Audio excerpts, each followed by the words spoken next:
The HP Outdoors Waterfowl podcast is fueled by Eukanuba.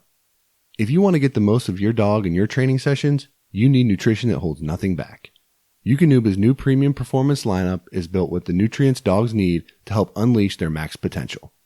That starts with providing energy that matches their efforts, supporting optimal nutrient delivery, and supporting post-exercise recovery. Check out the new Eukanuba premium performance lineup and find your dog's fuel at eukanubasportingdogs.com. You are listening to the HP Outdoors Waterfowl Podcast.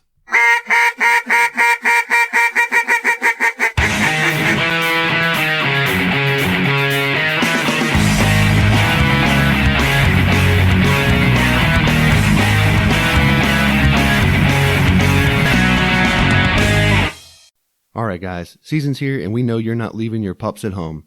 Gunner Kennels is known for their crash-tested crates, but now they're ensuring that you can defend your food too. They've created their new food crate, which has got to be the most durable food container ever made. This thing holds 50 pounds of dog food, uses heavy-duty roto-molded construction with airtight gaskets and seals to ensure food freshness. A durable, lockable latch makes sure that raccoons and rodents can't get in there either. Gunner also guarantees that it's waterproof, dustproof, and airtight. It's constructed for portability as well, so you can keep it at home, throw it in the back of the truck, bring it to camp. Wherever you go, the food crate can go with you. Just like Gunner Kennels, the food crate comes with a lifetime guarantee and is overbuilt right here in the USA. Check them out and get yours today at gunner.com. This is the HP Outdoors Foundation of Waterfowl Hunting course, Module 1, Lesson 4, Possession Limits. Possession limits is the maximum number of a species that you can lawfully have in your possession at any time, sort of after the first day of hunting season. So for all the waterfowl resources taken for personal consumption, for which there is a possession limit, that limit will not apply after the resource has reached the processor's permanent residence and been finally processed. So to simplify all that a little bit for you, the possession limit is the number of birds that can be kept while in the field or in transit. So it's a game law, as we mentioned in a previous lesson. It's a game law violation if the birds are not separated into individual bags and accompanied by the hunters who've harvested them.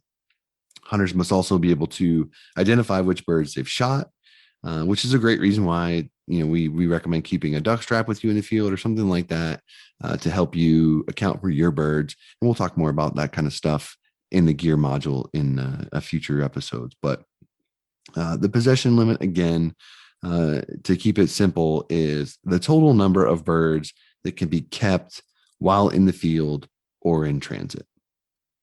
Yeah, for waterfowl, it's very common that the possession limit is 3 times the daily bag limit. So if your daily bag limit is, say, 5 dark geese, your possession limit most of the time will be 15 birds. Okay, so that would be after, say, 3 days of hunting. Each bird in your possession limit must be identifiable, so it's best to leave a feathered wing attached for ID purposes until the bird has been finally processed, whether you turn it into burger or however you may do it, turn it into jerky, whatever.